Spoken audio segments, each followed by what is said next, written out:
It seems like something we say a lot. Yoshinobu Yamamoto deserved better. It has never been more true than right now.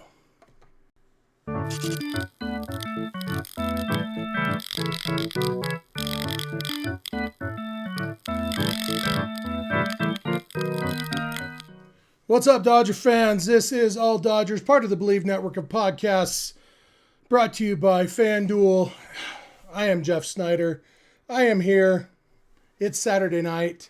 I thought this might be an episode where we might go live when we hadn't planned on it because something really special had happened. Instead, something the opposite of special, maybe predictable, happened. Yoshinobu Yamamoto was hitless through 8 2/3 innings. Dominant performance. Gave up a solo home run to Jackson Holliday to break up the no-hitter. They took him out of the game, brought in Blake Treinen to close it out, finish off what should have still been a great win for Yamamoto. And instead, the bullpen never got that third out. Blake Treinen faced 4 batters, got 0 outs. Tanner Scott faced 1 batter, gave up the 2-run single to end the game, and the Dodgers lose a game that, the other day we did an episode and we the headline was something about is this a new low or something, and somebody in the comments said you can't just have a new low every time something bad happens, and unfortunately what we proved tonight is that you can. This is absolutely a new low. This was the worst game of the season because it should have been the best game of the season.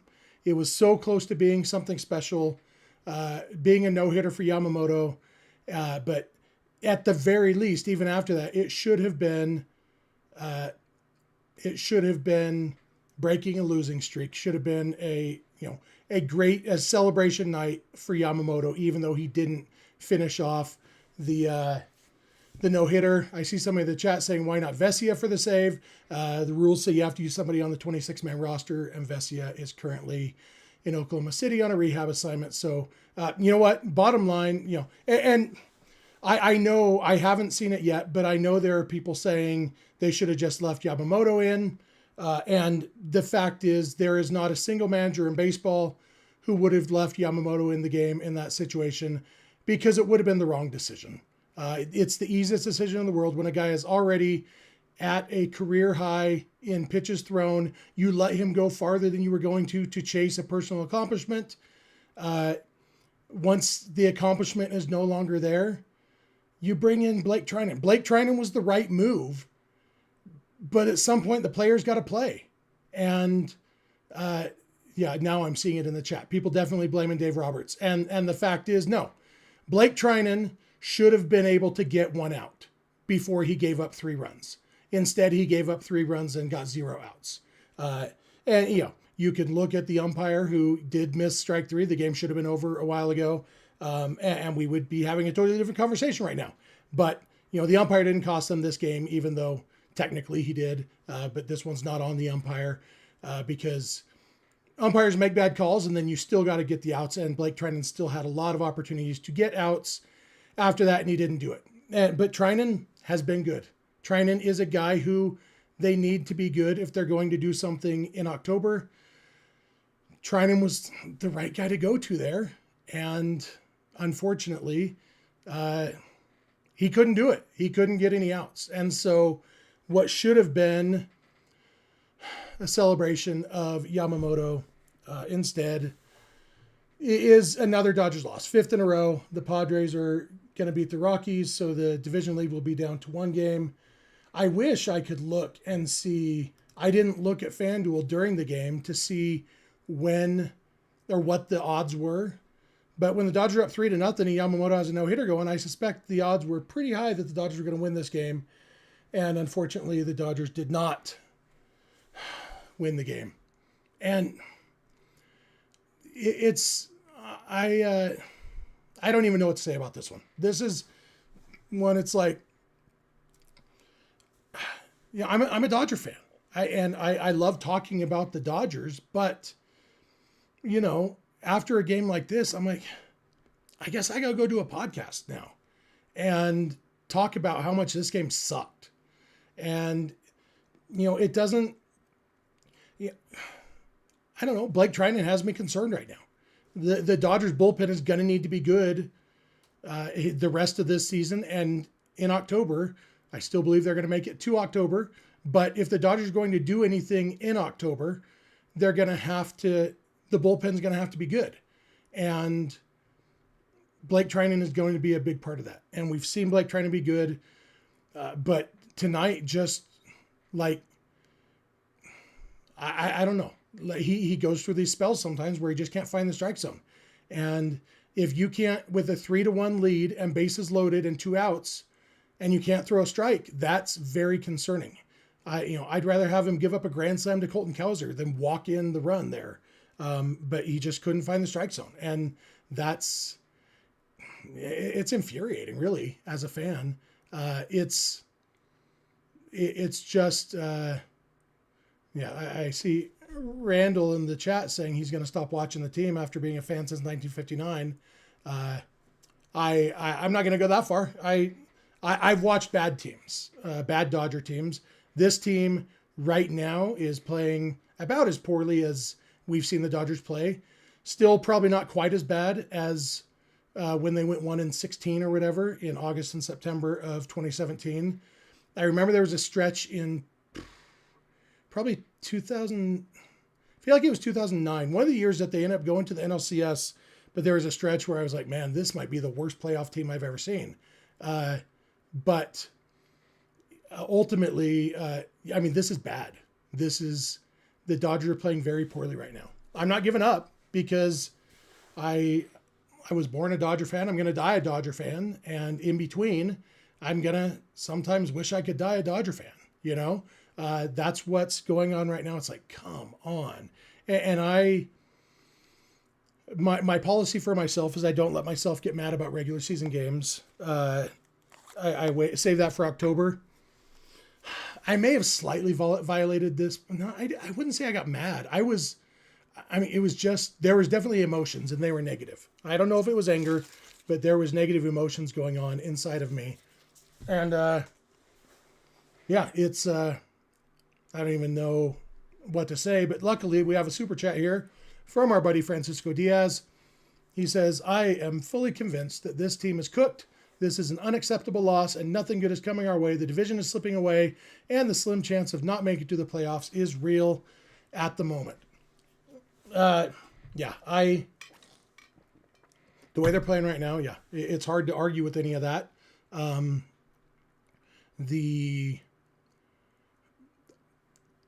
They still have a good chance to win the division, I guess. I guess I could pull up that on FanDuel and see. I don't know that I want to see that number right now, but the betting odds, at least right now, they're at -340. That feels high to me. It feels like that's saying too much for the Dodgers' chances. Sorry, I just felt something buzzing in my pocket. But yeah, that's what the betting odds are right now. I wonder, I think FanGraphs updates in real time too. Let's see if I can type division odds. Here we go. Playoff odds on FanGraphs. Right now, the Dodgers are, where are we at? 98.8% to make the playoffs. They were 99.9 very recently. 81.1% to win the division still on FanGraphs, and still 14.7% to win the World Series, which is still higher than anybody. The Phillies are at 13.3, the second highest, and that's based on projections and stuff. But when you watch this team and how they're playing right now, it's like those projections are expecting these players to play well because they're good players. And the problem we're seeing right now is the players aren't playing well. Andy Paez has forgotten how to hit. Teoscar Hernandez has forgotten how to hit. Shohei Ohtani is slumping. Freddie Freeman is not quite Freddie. Freddie had a solid game today. There was a lot of good that happened today. But they only got 3 runs still. And then if Blake Trinan can't throw strikes, that affects the odds for sure. So all those things, it's like the math says, but the math is based on who these players are historically. And right now, I don't know that these players are who they have been historically. I hope that they get back to that. Like, I need Teoscar Hernandez to remember how to hit. I need Andy Pages to remember how to hit. That's important to the Dodgers' chances. Another super chat here, $10 super chat from S. Peterbilt says, nothing needs to be said. The Dodgers are not ready for the playoffs. They're a bad team. Props to you for getting on and doing a show tonight. I'll watch the Dodgers still, but it's not their year. And, you know, I understand if that, like, I'm not going to give up on the team because, like, I'm frustrated about this game, but I'm not going to allow myself to slip into despair and misery about how they're going to lose in October. Because if they lose in October, I'll have time to be sad about it then. I'm not gonna do it right now. Hey, look at this. Let's see if I can. Clint is joining the call, probably from a swimming pool. Oh no, Clint got out of the swimming pool. Let me see if I can get him on here. There we are. Hold on. Listen. I'm gonna have to put on my headphones because I do the show without headphones when I'm solo. So let me transfer it to my headphones and find my headphones. Sorry, hey, I joined. Clint, great baseball game tonight, huh? Yeah, I mean, I love the first 8 innings, probably 8 2/3 of innings, and then that, and then all of that happened. Yeah.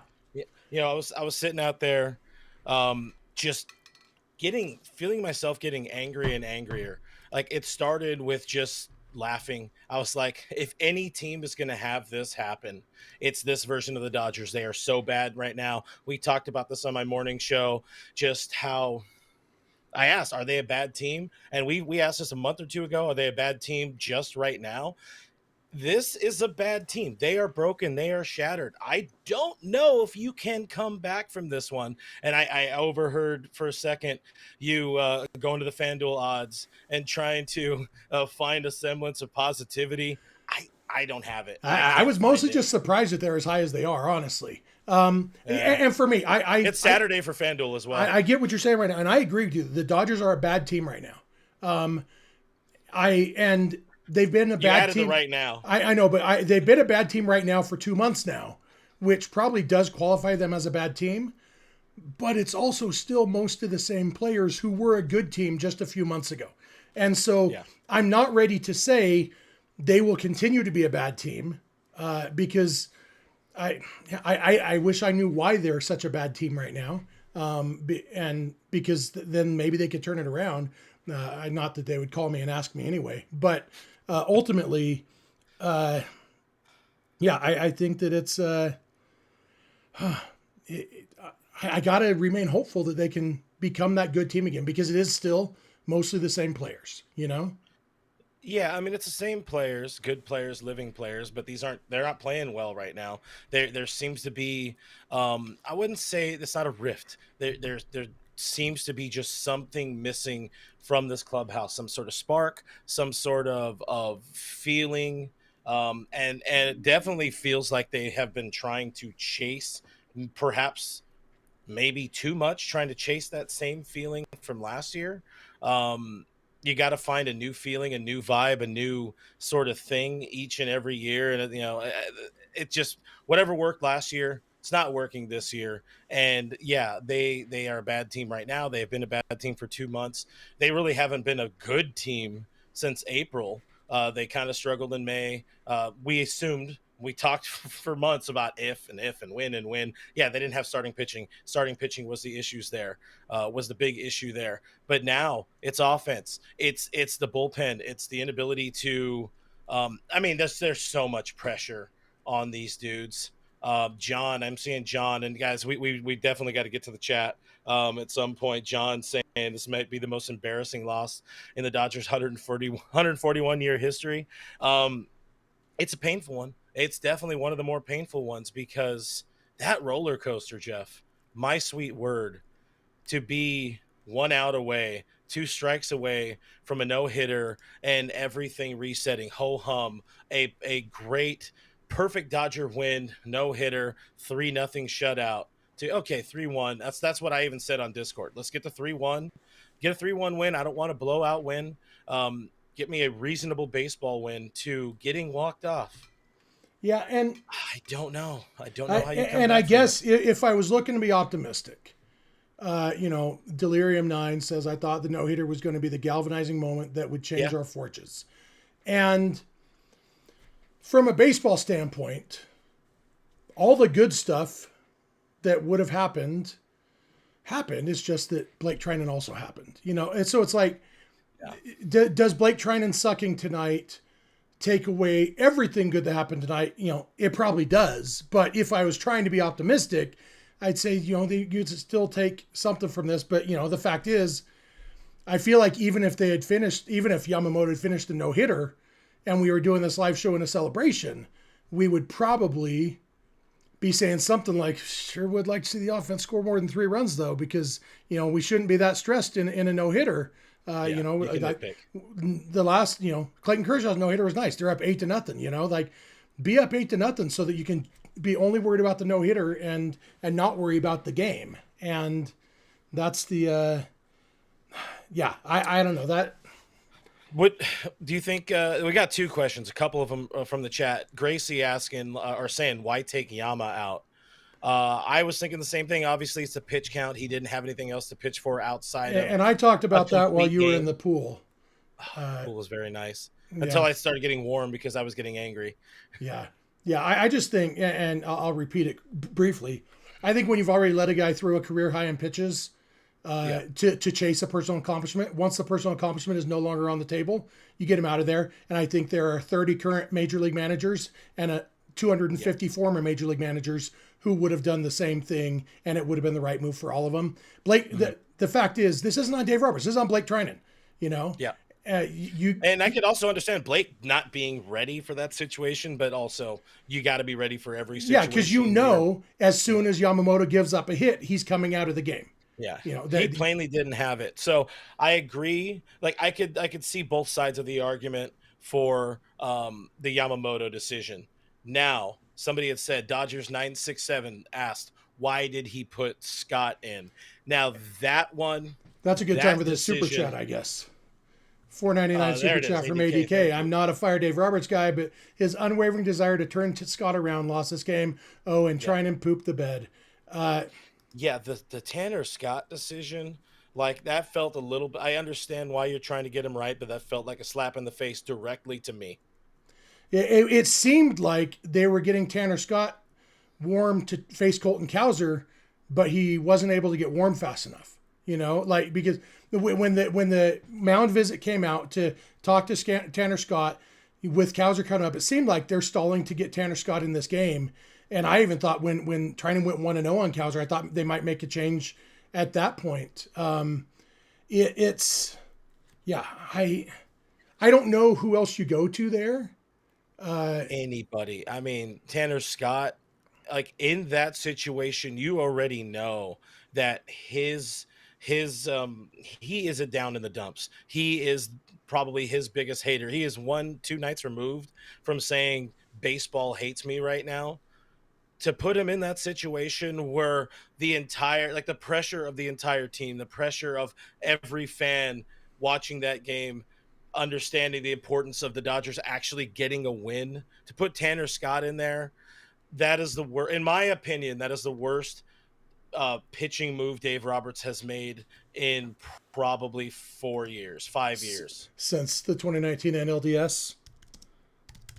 Yeah. Something like that. And there's some similar vibes there. 2019, bringing in Clayton Kershaw in Game 5 of 2019 NLDS is definitely a move where I say Dave Roberts messed it up.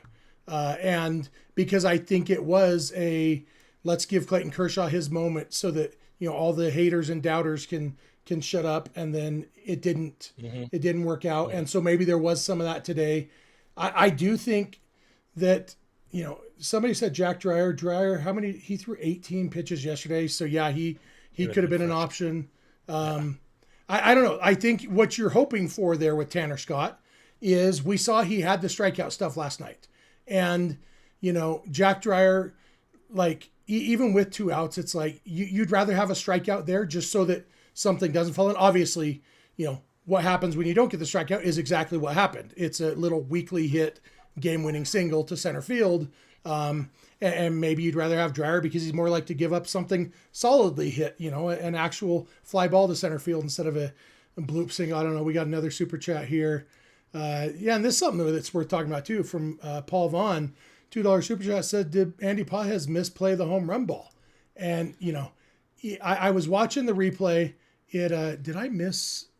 Okay, I did miss one other super chat that I'll you might have missed Francisco in there, I think. Yeah, another Francisco, and I'll get to it in a minute. But so it looked like Pages was playing shallow to avoid a dumb bloop hit. He basically is like, if they're going to break this no hitter, they need to earn it. So we're not going to let them drop anything in front of me.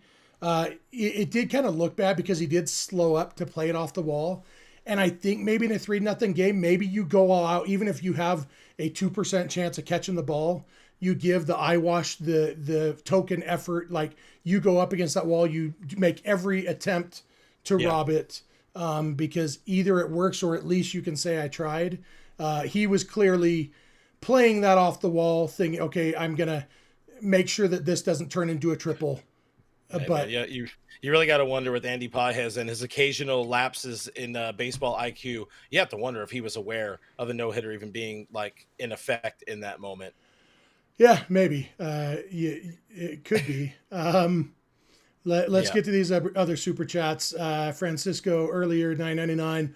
Let's be honest, they've been a bad team since mid-June, and if they're waiting on one player in Muncie to turn it around, that says a lot about this team. This is a historic low. Someone help me find my smile. The smile comes from the fact that it's just a game. It's, win or lose, winter will come, and there won't be Dodger baseball to watch, and maybe that'll be a relief. That's your smile. Honestly, I hate to say it, but sometimes in games like this, what I have to fall back on is, well, good thing baseball doesn't actually matter, But I know that, I know what fan is short for, so I know that that's not the easiest perspective to have. Cole, $5 super chat says, we may have just seen Scott need to go on the IL for personal reasons to visit a therapist. The dude is going through it. I think half the city of Los Angeles might need to go see a therapist at this point. Honestly, like when Tanner Scott put 2 runners on, I said to my wife, and I'm trying to think of, I'm going to say the exact quote that I said. It is Saturday if it was saucy. What I said was, if the Dodgers lose this game, the population of LA may go down tonight. I hope that no one, I definitely do not intend to make light of that. And I hope that anybody who is feeling that upset about this game will find some help. But this is as Dodger fans, this loss feels as bad as any regular season loss I can remember. Yeah. I mean, there are still games to play. I think one of the things that makes this loss, like it has such a weight to it because obviously extreme recency bias, but going back to that 2019 NLDS game with Clayton Kershaw going in and pooping all over the bed. I think of that clubhouse after that game, how down in the dumps everybody was, just the silence, the pain, the misery, the hurt that was earned. These guys should only feel pain. These guys should feel misery after this one. It's a game. Yeah, it's a job for them, but they're doing it really bad. They are embarrassing themselves out there on the field. And I'll say I don't know how you fix it. This is the rock bottom. I can't imagine anything lower than to be 2 pitches or 1 pitch away from a no-hitter and a 3-0 shutout complete game victory to losing the game. I guess if tomorrow it's a perfect game through 8 2/3 and then the bullpen gives up 8 runs to lose it. No, because now we already have that expectation of, they can do that. But I just said an 8-0 game, there's no stress about the game. It's just about the no-hitter at that point. Yeah. So, hey, Clint, if I give you 30 seconds while I read this super chat from Ed Rivera, will you be ready to talk about Delete Me in 30 seconds? I could do that. All right, I'm going to read this super chat from Ed Rivera then. $4.99 super chat. Ed says, thanks for what you do for the Dodgers community. We are all freaking pissed, but we all still root for this team. And yeah, we all love the Dodgers, and that's why. Like it's Mhm. the pain is what it is because we love this team, and I hope that when we're all angry, sometimes it feels like we're angry at each other. I know people like to seem like they're angry at me in the chat, but I say, is it just one game, Jeff? I mean, I'm angry at you. And don't make me pull out the hashtag math baby. But really the anger is because we all love this team. And so really we're angry with each other, not angry with each other, Mhm. you know? Yeah, So it's a pure bona fide disappointment rather than hatred or vitriol and all that. I mean, I don't know. Maybe there's some hatred in there. Like I hate the feeling that that kept brewing as they decided to lose this game. I'm trying to find Giants. Or sorry, not Giants. I mean, we've got to worry about the Giants now suddenly. But how are the Padres doing right now? they Where are were up you 10 at? to 2 last I saw. Ugh. Yeah. Well, So, it's 10-7. oh, really? Bottom Rockies, eight. Rockies Rockies got making a something. comeback. All right. Hey, Yeah. that could make tonight slightly less worse if the Rockies could come back and win that game. I'm Oh going God. to try to, Let's talk about delete me. yeah, I have the screen set up for me, but in just a second, it'll be set up for you. Oh, look at that. I'll still talk about it either way because delete me, guys, it makes it easy, quick, and safe to remove your personal data online at a time when surveillance and data breaches are common enough to make everybody vulnerable. I am not going to lie. Literally minutes ago, I've got about 10 calls in a row from like Venmo, somebody trying to hack into my account or whatever. So I'm going to go have delete me, sick them. And I don't know how that works, but hopefully they can do that. That's not a I don't think they can do that, but they can do a lot of other things to help you out. There's your personal endorsement for it. Data brokers, they want your information. People want your information. In particular, the data brokers want all their information so they can sell it to other people, and that's how they make money. They are scum. They are bad people. Probably mostly. I'm going off script here, but the point is, we all have a lot of us, especially myself and Jeff, we have active online presences. Privacy is very important to us. That's why we like Delete Me. You can take control of your data, keep your private life private by signing up for Delete Me now at a special discount for our listeners. You see there on the screen, you get 20% off your Delete Me plan by texting HIT, that is HIT, to 64,000. The only way you can get that 20% off is to text HIT to 64,000. That is HIT, HIT, to 64,000. Message and data rates may apply. I tend to go off script pretty often on those, but it makes it fun. It Nailed makes it fun. it. Stuck the landing, Yeah. unlike the Dodgers who did not stick the landing. We got a couple But more super chats that came in. This one, I'm hoping that you speak better Noah Ortega than I do. Clint says, RB ain't even close. We still got Otani healthy. I am not RB, totally sure. Hey, Noah, send a $10 super chat and explain what that means. But thank you for the super chat. And this one from, it's Alexis, perhaps. These bullpen dogs are a bunch of chihuahuas. Yeah, I miss the dogs. yeah, And I bad. keep telling myself last year during the regular season, the bullpen was a big issue for this team at times. And so maybe, and they've been decent at times this year. Like today, if the bullpen had pitched today the way they did yesterday, Dodgers would have won this game. Like, and that's the frustrating part is all these things that are true but don't make anybody feel better. It's like if Alex Call gets his base hit that he got with nobody on, if he gets that when he had runners on, they have more like all that cluster luck and all those things that are true. But like when it's 2 months that we're going where they're just not doing it, it's like you can't call it bad luck, Yeah, it's we're out of bad luck on this one. This is kind of just who this team is, and they got another night in Baltimore. They got a day game tomorrow, and they got to figure it out. They got to figure out who they are. This can't be the defending World Series champion that we're watching. Yankiel Fernandez just hit into a double play to kill a Rockies rally. So it's 10-7 after 8 innings. So we're going to need, as if any team has ever come back from 3 runs down in the bottom of the 9th inning against an NL West contender, maybe the Padres can be as bad as the Dodgers tonight. But, oh man, this was rough. FL Marshall was at the game. Says, worst loss I ever watched in person. I've decided to give up this team this year. They're just bad. Yeah, I understand it. Yeah. sometimes Like, I wish I could give it up, but I mean, partly my job is to talk about it, so I kind of have to watch the games. so But RB, by the way, RB okay. is rock bottom. Oh, rock bottom. Rock Okay. bottom ain't even close. I don't know, man. I I don't know that They've played now 8 games against bad teams, and they've lost 7 of them.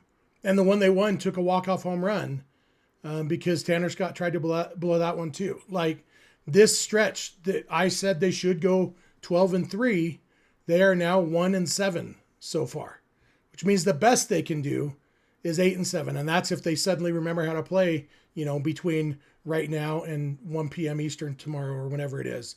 It's yeah, it's a rough one. It is. yeah. I don't know. I'm glad people are here. I mean, say what you will. Like, I feel like the fact that Dodger fans show up to be angry together says a lot about our fandom, our fan base, and I think the players feel that. It's just a matter of. I wish I knew what it took to turn it around, but One win. It takes one win. They need it tomorrow. They need it bad. They need it bad. They need it as much as I need to get back in the pool and go have another beer and eat some of those chicken wings that I made. But yeah. Another super chat, $2 from S. Peterbilt. Never giving it up, just lowering my expectations. And yeah, baseball's still fun to watch. Like we got to watch a great pitching performance from Yamamoto tonight. Like it says at the bottom of the screen, Yamamoto deserved better. But honestly, like this little header I have at the bottom of the screen right now, Clint, I think we just need to save that one because we kind of put it up once a week. Like, Yamamoto deserved better. He was everything we could have hoped for tonight, and he deserved better for sure. Alex Vesia coming back will help, but not tonight. Not tonight. People just need therapy. They don't want to be helped. I will say I saw earlier in the chat a couple people giving my Dodgers territory co-host Alana Rizzo some grief, if you will, saying that on Monday she's going to have her a rosy disposition and say that the team is going to be fine. They're still going to make the playoffs and all that. Which they probably still are, but her messages to our group chat were, God help me, if they lose this game, I quit. So she's not going to actually quit, but she's pretty down in the dumps with all of us. It's a miserable time to be a Dodgers fan. It will make them hoisting that trophy that much sweeter. If they can do that, $2 super chat from Seth Klein says, this is my therapy session. Honestly, that's why we're here. Like Clint and I texted Clint. I'm like, I feel like I should go live. And he said, I think the people need it. And he said, should I get out of the pool? I said, no, I can handle this. And then he got out of the pool anyway, because Clint is a man of the people. Probably wanted to gripe too. Richie Flores, $4.99 super chat says, to me, Dave set Tanner Scott up to fail. He's a total basket case now. Monday morning QB here. I felt Dave could have let Yamamoto try to finish. I agree that Tanner Scott was set up to fail. I don't like. He was set up to fail by the fact that Blake Trinan couldn't throw strikes. Like at some point, like you can't. Tanner Scott, what he's paid, everything, you have to give him chances to come in and be the man, and so I get why Dave Roberts did it. I wish that, like you said, Clint, anybody else, but ultimately, a lot of dudes in that bullpen they could have turned to. There are, but the best guy in that bullpen to turn to is who they went to, and he put 4 straight runners on base. Blake Trinan got 0 outs, and Blake Trinan is supposed to be the man. He's historically been the man and should have been the man in this situation. So I don't know. At that point, it's like, Tanner Scott gives up a home run and people want to kill him. He gives up weak contact here. People want to kill him. I get it. Yeah. He should have just struck him out. But ultimately, I mean, Tanner Scott got Emmanuel Rivera out last night. He was one of the 2 guys that he struck out, right? Yeah. Yeah. And so, It's like, hey, Tanner Scott has confidence against this guy, go get it. But I don't know. I'm not going to defend that move. I don't have strong feelings one way or the other about it. So I'm not going to spend too much time defending it. But again, where we're at, they just got to win tomorrow. That's it. Win tomorrow, win the next game, and just you got to find a way to put this behind them. It's not, you can't put this one behind you, but you could find a way. You could try to find a way to get past it, and the only way you can do that is winning. That's it, plain and simple. Yeah. Bottom line, if the Dodgers win the rest of their games, they will match last year's 98 wins. So they ought to just do that. Just for all the talk earlier this season, will they break 116? Will they, we are now at the point where best case scenario is 98 wins. And that's if this team that has been terrible for 2 months now suddenly turns into world beaters. And the fact is, in baseball, you see it all the time. Like literally the Dodgers lost 16 out of 17 games in 2017 and then finished strong and went to the World Series, and like teams turn it around, but they turn it around by playing better. And that's what needs to happen here is, relevant to tonight, Blake Trinan needs to pitch better. Relevant to the last couple months, Teoscar Hernandez needs to remember how to hit. Andy Paez needs to remember how to hit. Kike Hernandez needs to remember how to hit. He's done basically very little since he came back from the injured list. They have a bunch of guys, even the guys who are hitting aren't hitting as well as they often do. I think Mookie Betts is the only guy right now who you can say is hitting as well as you would hope he would. Everybody else, it's like, even Freddie Freeman, it's like a good game, bad game, ups and downs. Shohei Ohtani, kind of the same thing. So there's so much room for improvement here that you would, and there's very little room for deprovement, anti-provement, whatever the opposite of improvement is. There's very little room for these guys to get worse. Yeah. Just, we need some positive regression or progression, if you will, because you don't say progress to the mean or progress to the mean. You regress to the mean because that's how it sounds better. They need to just be less awful and everything will be much, much better. Nicole Taylor asking, can they put out this dumpster fire? There's not a single boy in that clubhouse that is happy tonight. They shouldn't be happy. They should feel down in the dumps. They should sleep in their uniforms. They shouldn't even get a hotel room tonight because of this loss. Yamamoto should get a private jet to an island before his next start because that man is an absolute saint. He deserved everything tonight, and he got screwed over. He definitely deserved better, as it says on the screen. I had said something to the effect of what Ray is talking about there. I had said we should move. They should, jokingly, of course, they should put Miguel Rojas in that leadoff spot. I actually like the idea of Freddie in the leadoff spot. Just to mix things up. But ultimately, tonight should have been a fun episode, Clint. We should be talking about a no-hitter. We should be talking about the Dodgers scoring 3 runs against the guy who had a 1.3 ERA. We should be talking about an awesome Dodgers win to break a losing streak, turn things around. This is going to be the moment that things turn around. And instead, we are talking about the very opposite. And that's why this one feels so bad, because it should have been so good. As Colin Ray said, it's not that it was so bad, it just could have been so good. Colin Ray, my favorite singer, born August 22nd, 1951, said that on his, I think that was on his first album, not on a single, but if you listen to the whole CD, you'll get that one. It's not that it was so bad. It just should have been so good. And that's tonight. That's the theme of tonight. And that's why we could say with a straight face in the title of this show, is this the worst loss in team history? I'm sure it's not. Yeah. But recency bias, though, is definitely the worst one today. And the worst one, I think we could safely say it's the worst one this year.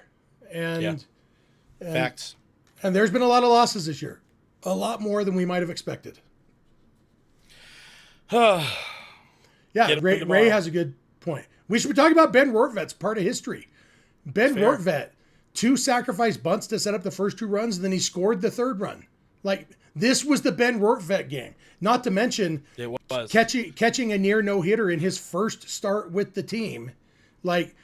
this should have been Ben Rortvedt getting talked about talked to by the reporters in the locker room, because it should have been Now I'm Ben getting Rortvedt. sad again. Now I'm getting sad again. I was angry. Now I'm down. What are the stages of grief again? How does it go? I don't know the order. I think as Dodger fans, we're mostly just in anger all the time. Yeah. Oh yeah. So listen, I don't know how much longer you're going to be live. I'm going to leave you guys with this. If for some reason you guys still like watching this team, Jeff's going to be in the Los Angeles area next week. We are having a live in-person watch party at I wish I had the graphic I could put up course. here, but I don't have it set up yet. It's all right.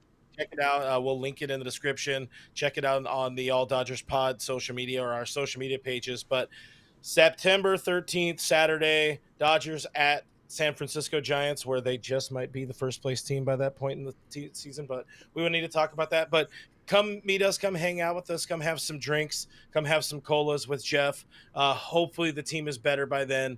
But we will have a live post-game show there on location, and people, friends will be there. We'll be hanging out and having a good time. So go check us out next week. Pico Rivera, California. Yeah, we will. Like you said, we'll link it there. And I think I'm done here too, because I mean, I don't know what else there is to say. I don't know that there was 42 minutes of stuff worth to say, but we spent 42 minutes saying it. But yeah, thank you guys for being here. I look forward to the day when we can stop being Dodgers Therapy and start being Dodgers Celebration podcasts, because therapy does numbers, but celebration's a lot more fun. And so, you know what? Let's talk about a win tomorrow. Okay. Let's go out, have an angry win. Something that makes us say, oh, the real Dodgers are back, and I'm talking 12 runs minimum tomorrow. Go out and just kick the crap out of this Orioles team, fly home, kick the crap out of the Rockies, and then go to San Francisco and kick the crap out of the Giants. And I want to talk about some crap kicking, you know, of the good variety. I just want to celebrate at least one more win in my lifetime. That's what I would love to see. 5 losses in a row now. That ain't good. Good. So that's going to do it for us. Thank you all for being here. Thanks for the chat. Thanks to the chat moderators. Thanks for surprise. I guess Orioles fans aren't really known for jumping in opposing teams' chats to gloat. I'm surprised maybe that no Padre fans are here, but they are a team that's trying to blow a game to the Rockies at this moment. So maybe they're there's one with the. Let's just put that up on the screen so everybody can say, hey, look, poop and pee. People are proud of those colors. Is that Padres? That seems Padres. That's what I'm saying. Yeah. I'm saying a Padre fan did show up, took time away from their team trying to blow a win to come in and advertise that they have the worst colors in baseball. So with that said, this is more like it. Thank you all. Thanks to the Bleav Network. Thanks to our sponsor, FanDuel. And go bet on the Dodgers if you're going to bet, because they're going to win tomorrow, 12-1. That's going to do it. And bye.